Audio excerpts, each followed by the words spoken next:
Bismillahirrahmanirrahim. Segala puji bagi Allah, Tuhan yang maha lembut, maha menerima taubat dan maha luas rahmatnya.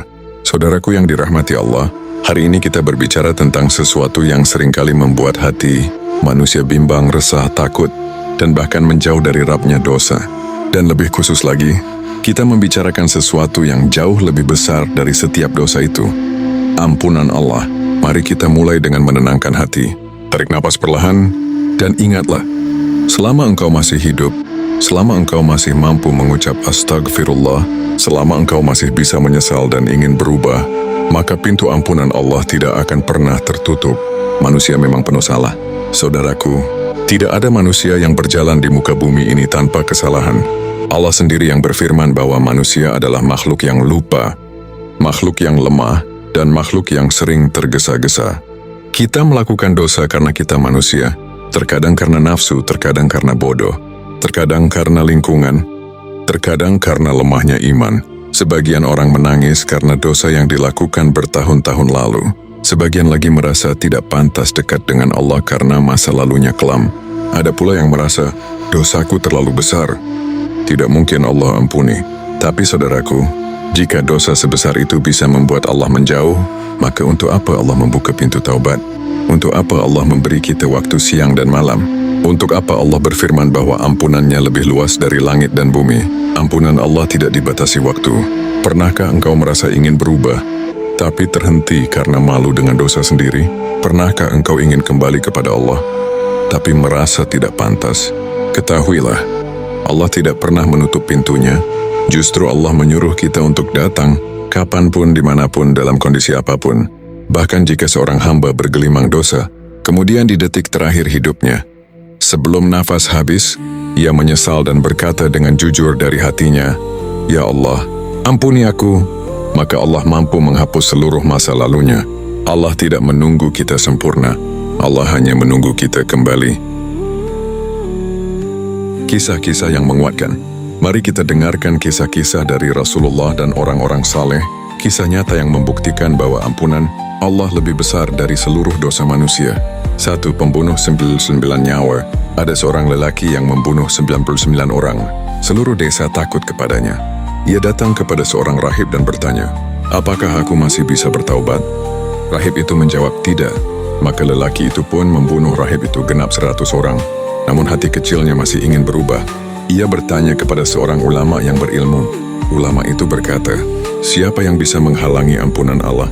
Tentu engkau bisa bertaubat." Ia pun memulai perjalanan untuk memperbaiki diri. Di tengah perjalanan itu, ia meninggal, dan Allah mengampuni semua dosanya. Saudaraku, jika pembunuh 100 orang saja Allah ampuni, bagaimana dengan dosa-dosamu yang jauh lebih kecil? 2.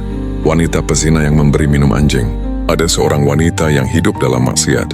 Namun suatu hari ia melihat seekor anjing kehausan. Ia turun ke sumur, mengambil air, lalu memberi minum anjing itu. Karena satu perbuatan kecil, itu satu tindakan kasih sayang yang tulus, Allah mengampuni seluruh dosanya. 3. Lelaki yang malu mempertanggungjawabkan dosanya. Ada seorang lelaki yang sangat malu akan dosanya. Ia berkata ketika hendak meninggal, "Ya Allah, Engkau tahu aku banyak berbuat dosa. Jika Engkau menghukumku, aku layak dihukum. Tapi jika Engkau mengampuniku, itu karena Engkau Maha Pengampun." Allah pun mengampuninya. Setiap manusia punya masa kelam. Tidak ada yang bersih dan suci. Tidak ada yang tidak pernah jatuh. Bahkan orang yang hari ini tampak sangat saleh pun punya masa lalu. Sebagian mereka dulu melakukan maksiat bertahun-tahun. Sebagian pernah terjebak dalam pergaulan buruk. Sebagian pernah hidup tanpa sholat. Sebagian pernah tersesat jauh.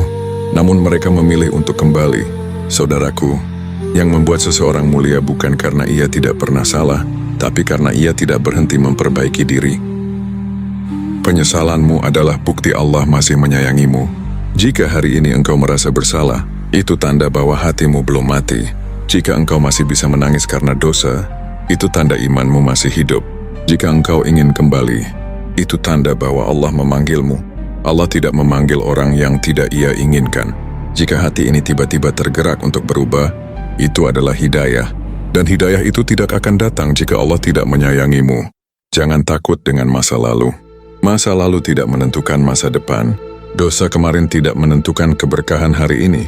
Yang menentukan adalah langkahmu sekarang. Allah tidak peduli apa yang telah lewat. Yang Allah lihat adalah apa yang engkau lakukan setelah ini. Jika engkau pernah jatuh dalam maksiat, bangkitlah. Jika engkau pernah jauh dari masjid, mendekatlah. Jika engkau pernah menyakiti banyak orang, perbaiki hubunganmu. Jika engkau pernah lalai dalam ibadah, mulailah sedikit demi sedikit. Allah tidak menuntutmu untuk langsung sempurna. Allah hanya ingin melihat bahwa engkau berusaha. Istighfar pembuka segala jalan. Berbanyaklah istighfar. Ini bukan sekadar kalimat, tapi pembuka jalan hidup. Dengan istighfar, masalah dipermudah, hati dilapangkan. Rezeki dibuka, beban hilang, ketenangan turun. Doa-doa cepat dikabulkan. Satu astagfirullah mungkin terdengar kecil, tapi di sisi Allah ia bisa menghapus gunung-gunung dosa. Saat hatimu lelah, kembalilah kepada Allah. Kadang kita bukan hanya lelah fisik, tapi lelah batin. Lelah karena dosa sendiri. Lelah karena tidak tahu harus mulai dari mana. Lelah karena takut tidak diterima. Saat hatimu lelah, jangan lari pada manusia. Jangan lari pada dunia. Larilah kepada Allah. Sujudlah lebih lama. Menangislah dalam hening. Ceritalah kepada Allah tentang takutmu, tentang salahmu, tentang harapanmu. Allah tidak pernah bosan mendengarmu. Allah tidak pernah muak dengan keluhanmu. Allah tidak pernah menolak air matamu. Allah lebih senang menerima taubat daripada hamba yang bertemu barang hilangnya. Rasulullah bersabda, Allah lebih gembira menerima taubat seorang hamba daripada seseorang yang menemukan kembali hewan, tunggangannya yang hilang di tengah padang pasir. Allah senang ketika engkau kembali. Allah bangga ketika engkau memohon ampun. Allah bahagia ketika engkau ingin memperbaiki diri. Bayangkan, Tuhan yang menciptakan langit dan bumi, bahagia karena engkau ingin mendekat. Jadikan hari ini titik balikmu. Saudaraku, hidup ini terlalu singkat untuk terus membawa beban masa lalu. Allah sudah menutup lembaran itu, sekarang giliranmu menutupnya. Mulailah lagi. Mulailah dari sekarang. Tidak perlu sempurna. Tidak perlu langsung berubah total. Yang penting, mulai. Mulai sholat tepat waktu. Mulai membaca Quran walau 1 halaman. Mulai berkata baik. Mulai menjauhi maksiat perlahan-lahan. Mulai membiasakan istighfar. Mulai menjaga hati, mata, dan ucapan. Allah melihat setiap usahamu. Meski kecil, Allah menghargainya. Saudaraku yang dirahmati Allah, ingatlah kalimat ini baik-baik. Dosa-dosamu tidak akan pernah lebih besar dari rahmat dan ampunan Allah. Jika langit penuh dosa, rahmat Allah lebih luas. Jika bumi penuh kesalahan, ampunan Allah lebih besar.